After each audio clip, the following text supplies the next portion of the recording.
Sí, buenos días a todos los hermanos aquí presentes. Le damos gracias al Señor una vez más por estar aquí reunidos en su casa. Y vamos a ponernos en oración para que el Señor guíe esta palabra, este estudio que se va a dar hoy aquí, que sea realmente dirigido por Él y que todo sea bajo el su Espíritu Santo. Oremos. Sí, Padre, te damos gracias una vez más por este día, Señor. Gracias porque tú eres un Dios bueno, porque tú eres un Padre bueno, Señor, para siempre tu misericordia. Y porque tu misericordia son nuevas cada día, Señor. Nos ponemos hoy en tus manos, ponemos tu estudio en tus manos, para que tú lo dirijas, Señor, para que sea para nuestra edificación, Señor. En el nombre de Jesucristo, Padre. Amén. Bien. Este estudio no es continuación de, así, realmente del pasado, aunque sí, de cierta manera sí, porque sigue hablando de Jesucristo. Vimos en el pasado, haciendo un pequeño recuento, de que él comenzó su ministerio en Galilea a los gentiles. Y vimos que era una región de sombra de muerte, y producto de todas esas causas, ¿no? Producto que fue una región de que era constantemente asediada por el enemigo, que entraron gentiles a poblarla, y eso provocó ciertas características en esa región. Y era una región de sombra de muerte donde habitaba el pecado. Pero hoy vamos a seguir viendo el ministerio de Jesús, donde veo 4 bloques. En el ministerio de Jesús veo 4 bloques, lo podemos dividir en 4 bloques, donde hay sanidades, donde hay milagro de resurrección, Jesucristo resucitando personas, donde hay milagros como tal, y un 4 bloque donde están las enseñanzas de Jesús.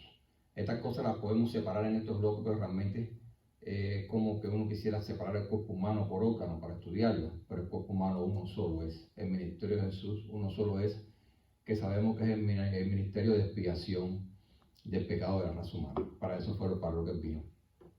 Entonces, quisiera comenzar ahí este estudio con la sanidad de la hija de Jairo. Y quisiera ver se tocar el pasaje en Lucas, capítulo 8, de 40 a 56.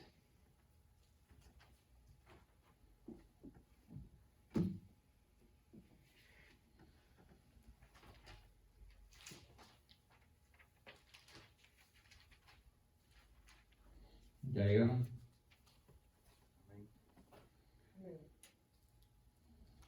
Ahí dice: cuando vio Jesús, le recibió la multitud con gozo, porque todos le esperaban. Entonces vino un varón llamado Jairo, que era principal de la sinagoga, y postrándose a los pies de Jesús, le rogaba que entrase en su casa, porque tenía una hija única, como de 12 años, que se estaba muriendo. Y mientras iba, la multitud le oprimía. Pero una mujer que padecía de flujo de sangre desde hacía 12 años, y que había gastado en médicos todo cuanto tenía, y por ninguno había podido ser curada, se le acercó por detrás y tocó el borde de su manto, y al instante se detuvo el flujo de su sangre. Entonces Jesús dijo: ¿quién es el que me ha tocado? Y negando todos, dijo Pedro y los que con él estaban: Maestro, la multitud te aprieta y oprime, y dices: ¿quién es el que me ha tocado? Pero Jesús dijo: alguien me ha tocado, porque yo he conocido que ha salido poder de mí. Entonces, cuando la mujer vio que no había quedado oculta, vino temblando y postrándose a sus pies le declaró delante de todo el pueblo por qué causa la había tocado y cómo al instante había sido sanada. Y él le dijo: hija, tu fe te ha salvado, ve en paz. Voy a hacer un acto aquí. Es interesante que Jesús, en el camino a la casa de Jairo, y vamos a empezar a tocar aquí puntos. Vamos a ver esa parte después. En el camino a casa de Jairo hay una mujer que hacía 12 años padecida del flujo de sangre, y ella, de una manera oculta, lo más oculta que pudo, dentro de la multitud, se acerca y toca el borde de su manto y recibe la sanidad. Aquí estamos viendo cómo Jesús, yendo a sanar a otra persona, hay otra que recibe la sanidad por la fe. Él siempre estaba preparado para actuar en el kairos de Dios. Y hablo del kairos de Dios porque en el griego hay dos palabras para denominar lo que es el tiempo. Está el cronos, que es el tiempo normal en el cual nosotros nos movemos, y el kairos, que es el tiempo exacto donde Dios permite que se provoquen los milagros, que se provoquen las sanidades, la presencia de Dios en nuestra vida, que se provoque esa presencia que trae paz, que trae sanidad, que trae milagros en nuestra vida. El kairos, para que se produzca en nuestra vida, es necesario estar alineados a ese kairos. Y vamos a ver cómo Jairo estaba alineado a ese kairos. Esta mujer también. Ella vio a Jesús pasar, ella sabía quién era Jesús, la fama de Jesús le precedía. Ya vimos en el estudio pasado cómo su fama iba creciendo, la fama de Jesús le precedía. Cuando él pasaba por una zona, todas estas personas que ya habían perdido, era un Pablo que humeaba, lo que le quedaba de fe era una pequeña cosa. Un Pablo que humea es algo que ya la luz de ese fuego ya es como un tizón que humea. Ya no hay un fuego, lo que hay es un tizón encendido. Dice que ese tizón encendido el Señor no iba a apagar. Al contrario, iba a avivar esa fe. Y ahí está Jesús, esa señora. Porque ella tiembla cuando toca a Jesús y ella viene temblando a su presencia. Según las leyes sanitarias que están dadas a Moisés en Levítico, en el capítulo 15 de Levítico, si nos acercamos ahí, vemos que ahí hablan de los flujos, pero también en la parte de la mujer dice que la mujer que tenga flujo natural 7 días será considerada inmunda. Pero la mujer que tenga flujo, aún fuera de su costumbre, todo el tiempo que tenga flujo, también será considerada inmunda. No puede tocar a nadie, no puede acercarse a nadie. Tiene que estar como en especie de una cuarentena apartada. Todo lo que ella toque, todo lo que se acerca a ella es considerado inmundo. Y tiene que también participar de una cuarentena y santificarse. Y después que ya haya pasado de esa inmundicia, tiene que presentarse al sacerdote y presentar ofrendas en el altar. Pues esta mujer tocó, sí. Una de las cosas que me parece que se hace notar es que Jesucristo no tuvo en cuenta que ella era inmunda. No. En su abundante misericordia, Dios no tiene en cuenta la condición en que tú estés, ¿no? No solamente es eso, el problema es que Jesucristo le ofrenda por la propiciación de nuestros pecados. Él es el sumo sacerdote espiritual. Él es nuestra sanidad, Él es nuestra salvación. Ella se acercó yendo a buscar su sanidad, pero vemos aquí que Jesús no le dice, tu fe te ha hecho sana, digo, tu fe te ha hecho salva. Sí, y creo que también Jesús le dio la oportunidad, porque la Biblia sí dice que ella hizo el intento de buscarlo, se metió entre la multitud, pero yo no creo que una mujer primeramente inmunda, de 12 años, porque inmunda era 40 días, una semana, pero esta mujer lleva 12 años, quiere decir que ese título no se lo quitaba a nadie. Entonces, yo pienso también que Jesús también como facilitó de que ella lo alcanzara. No sé, quizás pasó más cerca de ella, donde ella tuvo que hacer un esfuerzo de tocarlo, de meterse entre la multitud. Pero también Jesús buscó la manera de que ella se acercase más a ella. Sí, pero también ella se fue por encima de las costumbres, de los De preceptos, de todo prejuicio, porque a ella nadie la podía tocar y ella lo sabía. Y ella se mete en la multitud. Para meterse en la multitud tenía que empujar, que tocar a la gente, y logra tocar el manto de Jesús. Esa multitud realmente fue una cobertura, porque la multitud estaba tan pendiente de Jesús, porque todo el mundo venía buscando que Jesús resolviera sus problemas. Ya la fama le precedía de sanar, porque ya había comenzado su ministerio. O sea, cuando tú oyes de que alguien que puede resolver tus problemas está en un lugar, todo el mundo va hacia ese lugar. No, y también hay un detalle muy importante, que dice que tocó el borde de su manto. El borde de su manto. Ahora, los mantos antiguamente no es como hoy, que por ejemplo yo puedo tocarte el borde de la camisa, está a la altura de tu cintura. Las vestiduras antiguamente todos llegaban, el borde era o las mangas o los pies. O los pies.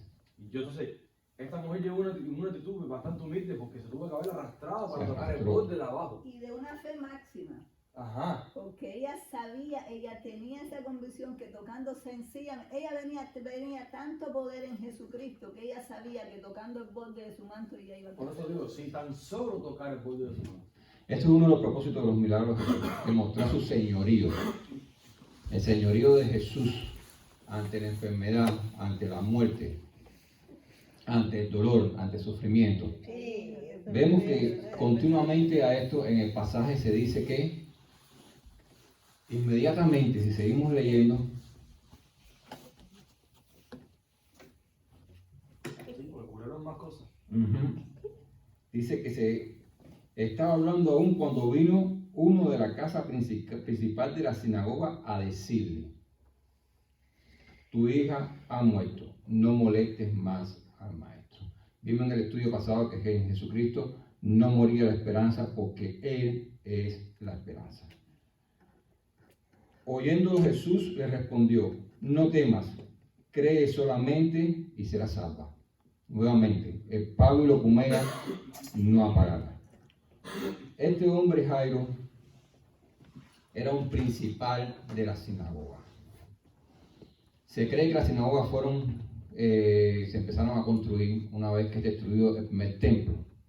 En la primera deportación de Babilonia, que destruyó el primer templo, se hicieron estas sinagogas que eran como especie de lugares locales donde se podían reunir a escribir las escrituras, a estudiarlas, a adorar, ya que no había templo.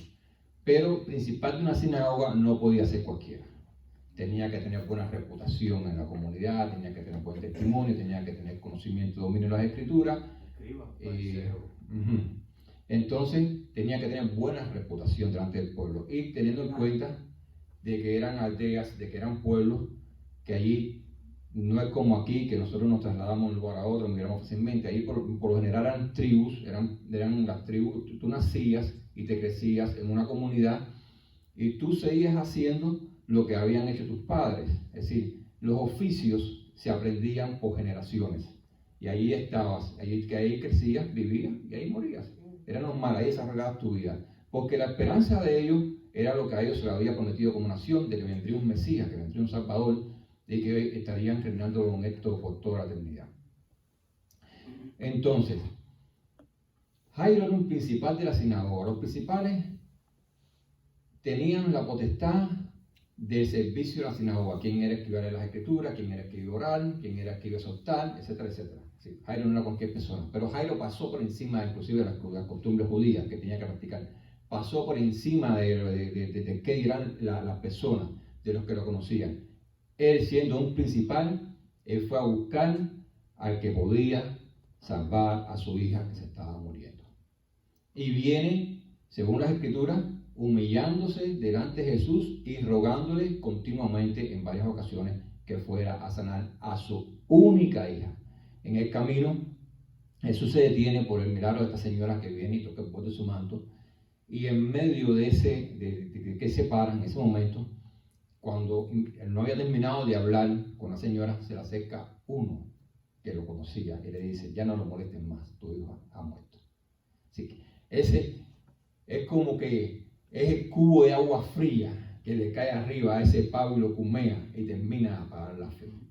Ya, Jairo siente que se lo une el cielo con la tierra, todo se desploma, el mundo, lo que él conoce. Se le acaba de morir el ser que él más quería, su hija de 12 años. La esperanza con esa noticia se acababa de morir. Pero Jesús aviva la esperanza y le dice: no temas, solo cree y tu hija sanará. Vamos a seguir leyendo. Dice: entrando en la casa, no dejó entrar a nadie consigo, sino a Pedro, Jacobo, a Juan y al padre y a la madre de la niña. Lloraban todos y hacían lamentación por ella. Pero él dijo: no lloréis, no está muerta, sino que duerme. Y se burlaban de él sabiendo que estaba muerta. Mas él, tomándola de la mano, clamó diciendo: muchacha, levántate. Entonces su espíritu volvió e inmediatamente se levantó, y él mandó que se le diese de comer. Y sus padres estaban atónitos, pero Jesús le mandó que a nadie dijese lo que había sucedido. Aquí hay dos cosas. Primeramente, él no quería llamar la atención sobre él, no estaba interesado en nada de eso. Y segundo, no estaba interesado en dañar la reputación de Jairo. Jairo era un principal. Él había venido, él había honrado a un maestro con su fe, él había hecho honra, la honra que a veces a nosotros nos falta, él la había hecho con su fe. Él había confiado en Jesús en sus momentos más delicados. Y Jesús le está devolviendo para atrás esa honra. No tengo ningún interés de que tú seas deshonrado. Yo sé quién tú eres frente a la comunidad. Lo que tú venías a mí, ya está. Tu hija ha resucitado, está viva, está sana, está con ustedes. Ese es el objetivo de Jesús, mantener la fe. Es el objetivo de Jesús también. ¿Por qué los milagros? Los milagros en la vida de Jesús, porque acompañaban sus enseñanzas, están testificando constantemente del señorío de Jesús, de quién es, a qué fue lo que vino. Porque hay personas, como dicen por ahí, que solamente se vuelven palabras. Hablan, pero no hacen nada, no muestran nada. Pero Jesús no era así. Los testimonios de Jesús, sus obras, hablaban por sí solas. Y cuando Él hablaba, sus palabras tenían un respaldo de los testimonios que Él hacía, de las obras que Él hacía. Es decir, no eran palabras huecas. Él tenía un respaldo legal que viene con Él desde el mismo cielo cuando Él decide hacer su obra. Pero sus obras respaldaban las palabras que Él enseñaba. Una vez los fariseos lo emplazan, tratando de guardar su palabra, y Él le dice, si no creen lo que yo les hablo, crean por mis mismas obras. Es decir, si no me creen a mí, miren mi testimonio. Otro de los milagros que quiero hablar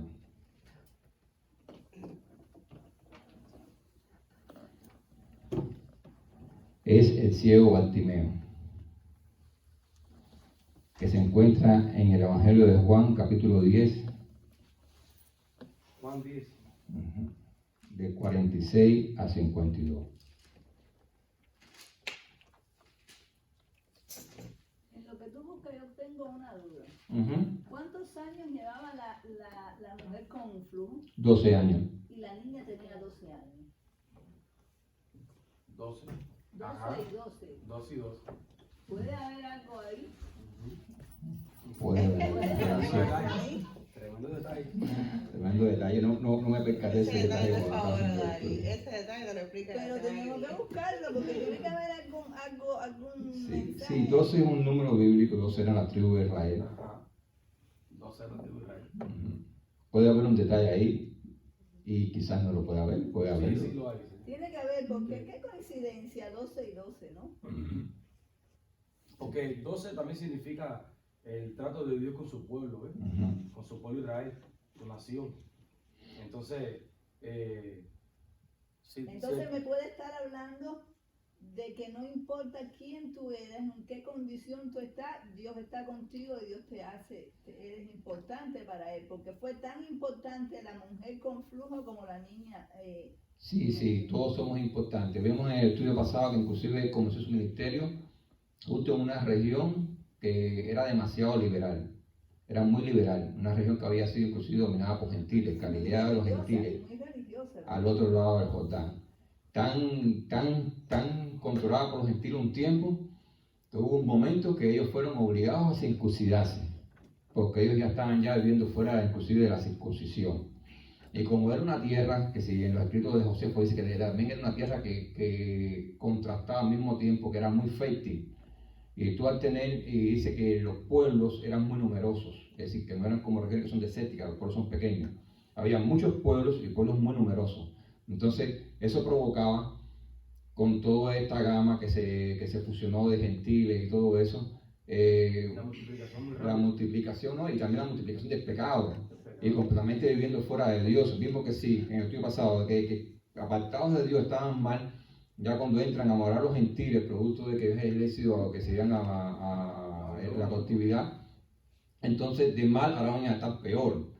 Bueno, a esa región de sombra de muerte, que estaban así viendo que eran demasiado liberales, que vivían una religión entre comillas, porque habían sido obligados a circuncidarse, que estaban sin esperanza, que estaban siempre en una búsqueda de qué cosa era lo verdadero. Allí comienza Jesús su ministerio.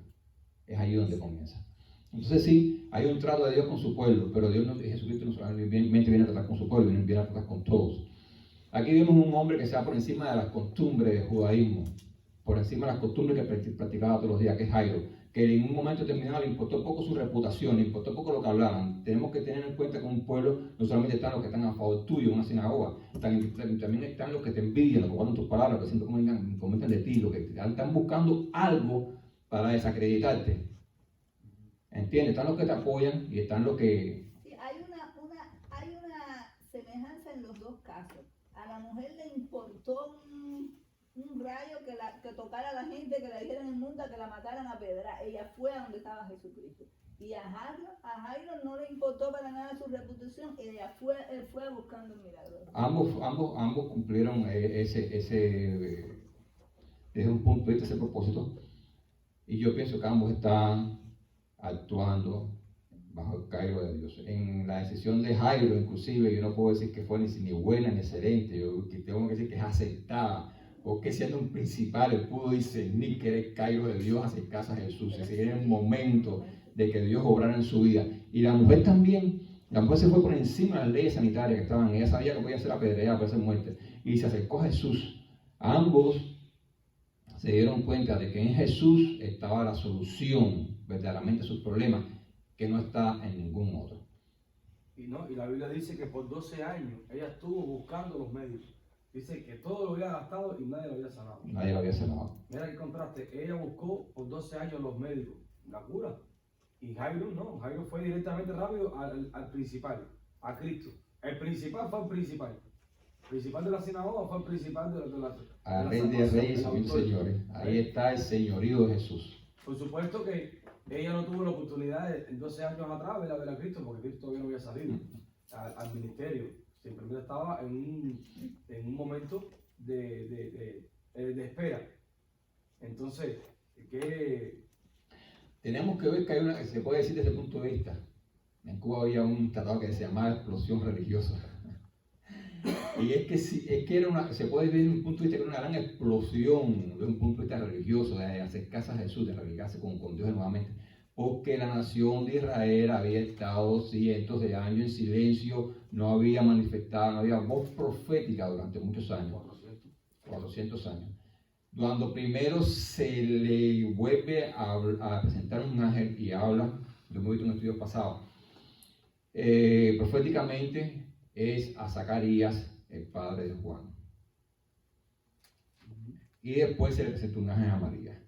Por 400 años había estado en silencio. Ellos dependían de lo que decían las escrituras. No había ninguna revelación por 400 años. Y de repente comienza este avivamiento y de repente empieza Jesús en esta región que se puede decir que ellos estaban ya imbuidos, estaban empapados de una religiosidad, y comienza Jesús rompiendo los esquemas de la religiosidad. Porque Jesús viene precisamente a esto, viene a romper esa falsa religiosidad y viene a mostrarse lo que Dios siempre ha enseñado en la Biblia. Desde el Antiguo Testamento al Nuevo Testamento, Él nunca ha enseñado esta es una religión, Él ha enseñado una relación personal con Él. Los hombres son los que toman esa relación y ponen sus estructuras y crean religiones. La religión divide al hombre entre sí y realmente separa al hombre de Dios. La relación personal de cada persona con Dios une al hombre con Dios. Y Jesucristo es el nexo, es la unión del hombre con Dios. Por eso Él dijo, ya lo hemos visto en otros estudios, yo soy el camino, yo soy la verdad y yo soy la vida. Y nadie va al Padre si no es a través de mí. Vamos a ver este otro. Está en Marcos 10, de 46 a 52. ¿Ya? ¿Tenemos que parar? 5 minutos y termino. Dice, entonces vinieron a Jericó, y a salir de Jericó, él y sus discípulos y una gran multitud. Bartimeo el ciego, hijo de Timeo, estaba sentado junto al camino mendigando. Y oyendo que era Jesús Nazareno, comenzó a dar voces y a decir, Jesús, hijo de David, ten misericordia de mí. Y muchos le reprendían para que callase. Pero él clamaba mucho más, Hijo de David, ten misericordia de mí. Entonces Jesús, deteniéndose, mandó llamarle. Y llamaron al ciego diciéndole, ten confianza, levántate, te llama. Él entonces, arrojando su capa, se levantó y vino a Jesús. Respondiendo Jesús le dijo, ¿qué quieres que te haga? El ciego le dijo, maestro, que recobre la vista. Y Jesús le dijo, vete, tu fe te ha salvado. Y enseguida recobró la vista y seguía a Jesús en el camino. Tomé una nota de internet, porque el ojo humano, yo siempre he visto, el ojo humano es una maravilla de la creación de Dios dentro del cuerpo humano. El ojo humano tiene millones de células, que es lo que permite que nosotros podamos distinguir una gama de 100 millones de colores, creo que es. Tenemos alrededor de 6 millones de conos o células sensibles a la luz en cada retina y entre 90 y 126 millones de bastones, las células responsables de la visión en condiciones de baja luminosidad. Es decir, el ojo humano es una maravilla de la creación de Dios. Cuando el ojo humano pierde esa sensibilidad de poder ver, el nervio óptico también, todo se va atrofiando.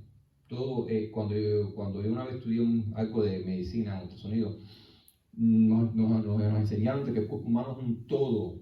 Tú puedes separar cada órgano para estudiarlo, pero realmente no funciona independiente, es un todo.